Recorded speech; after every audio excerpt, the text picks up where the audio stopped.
11th class में जितने भी बच्चे हैं जो दिल्ली के गवर्नमेंट स्कूल में पढ़ते हैं उन सभी बच्चों के लिए वीडियो रहेगी। इस वीडियो में आप सभी को मैं बताने वाला हूँ कि बहुत सारे बच्चे ऐसे होंगे यहाँ पर जो ये सोच रहे होंगे कि वो क्लास 11th में फेल हो जाएंगे। ठीक है, तो ऐसा नहीं है। आपके लिए यहाँ पर जो गवर्नमेंट है उन्होंने यहाँ पर एक स्कीम बनाई है। इस वाले पासिंग क्राइटेरिया में अगर आप इसको अच्छे से समझ लेते हो तो आप क्लास 11 में जो भी करके आए हो आप उसमें पास हो सकते हो। ठीक है, कैसे हो सकते हो यहाँ पर आपको सारी सारी चीज़ें आपको ब्रीफ में बता रखी हैं। ठीक है, वीडियो को स्टार्ट करते हैं। आप इस वाले वीडियो को शुरू से लेकर अंत तक जरूर तक देखना और यहाँ पर आपको खुद समझ में आ जाएगा कि आप क्लास 11 में पास हो जाओगे या फेल हो जाओगे। ठीक है, तो ये वाली ऐसी पॉलिसी है कि जिसमें मैक्सिमम बच्चे पास हो सकते हैं। ठीक है, बाकी अगर कोई बच्चा पेपर में नहीं लिख के आया तो उसको तो यहाँ पर फेल करा ही जाएगा। ठीक है, तो स्टार्ट करते हैं। यहाँ पर फर्स्ट पॉइंट से स्टार्ट करते हैं।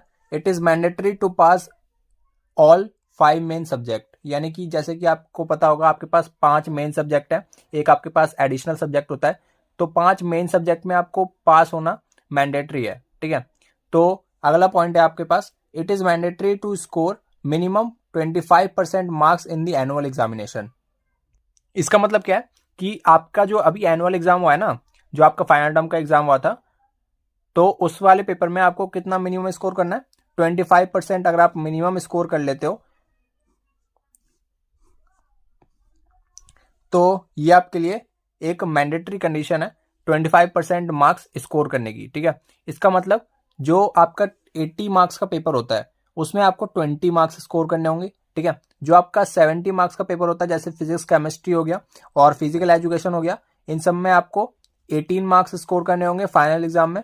और जो भी आपके 60 मार्क्स के एग्जाम है, इसमें आपके पास जो भी एग्जाम होता है, अगर उसमें वो वाला पेपर आपका 60 मार्क्स का है तो उसमें आपको 25% के हिसाब से आपको 15 मार्क्स स्कोर करने होंगे। ठीक है, और जो भी आपका 50 मार्क्स का पेपर होता है उसमें से आपको 13 मार्क्स स्कोर करने होंगे, जिस वजह से आपके जो है यहाँ पर मिनिमम क्राइटेरिया फुलफिल हो जाएगा। किसके लिए?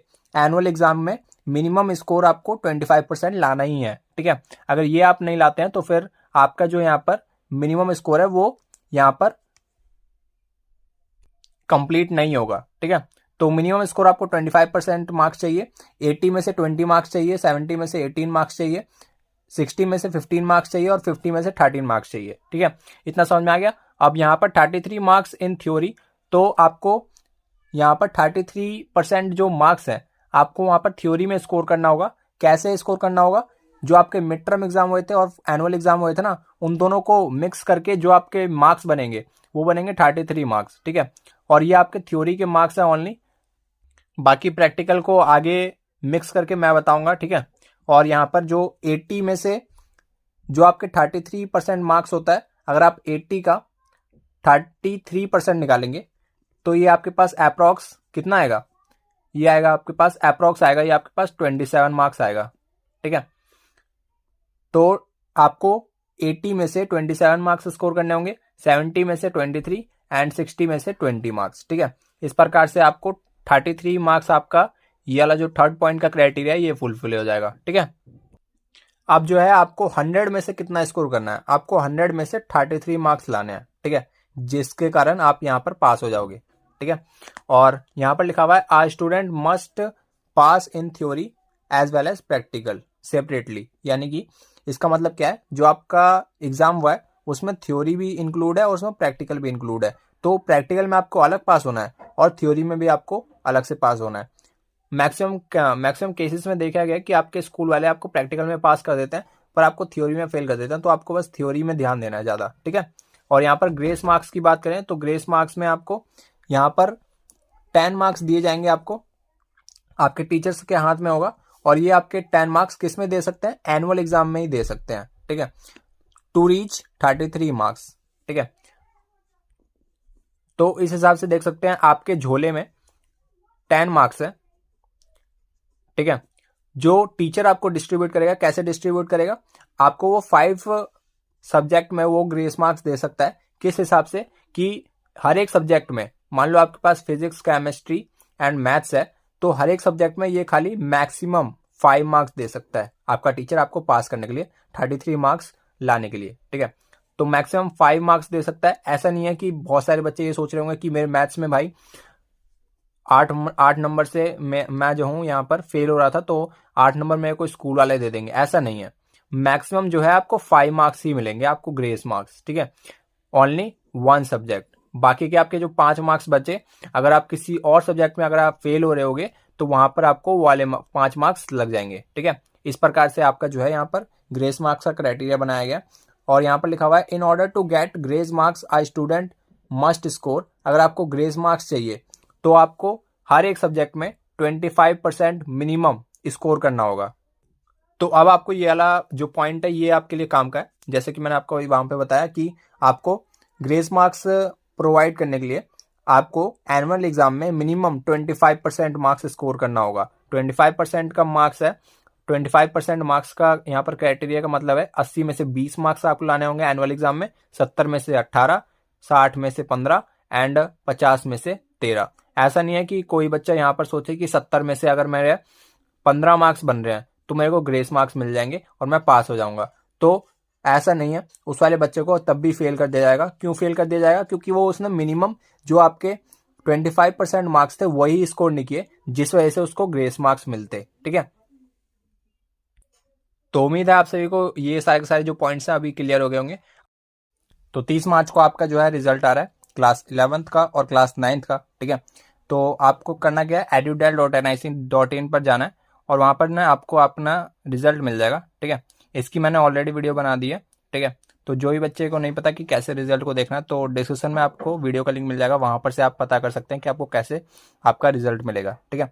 तो अब हम स्टार्ट करते हैं यहाँ पर अपने आगे की कार्यवाही। और यहाँ पर जो है आपको मैं बता देता हूँ कि जिन भी बच्चों को ग्रेस मार्क्स मिलेंगे ना, तो उनको ना उनके रिजल्ट में जो उनका रिजल्ट आएगा उसमें ना लिखा होगा प्रमोटेड। प्रमोटेड का मतलब यह है कि उनको ग्रेस मार्क्स प्रोवाइड हुए हैं, चाहे उनको एक नंबर ही क्यों ना दिया हो, ठीक है। और उसको 1 नंबर भी मिलता है ग्रेस मार्क्स का, तो उसको प्रमोटेड की कैटेगरी में डाल दिया जाएगा और उसको क्लास 12th में सेंड कर दिया जाएगा, ठीक है।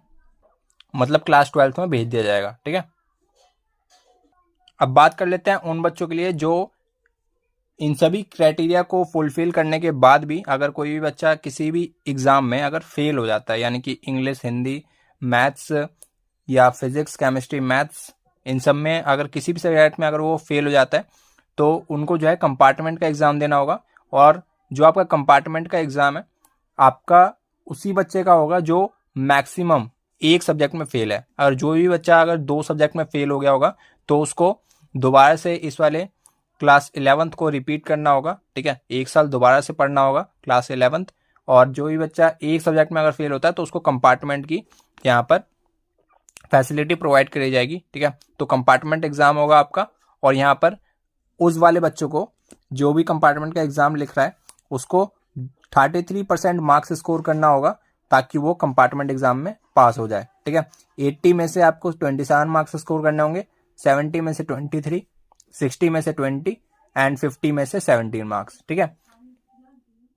और अब मैं आपको बता दूं अगर आप इनमें भी पास नहीं हो पाते तो आप फेल की क्राइटेरिया में आ जाओगे और यहां पर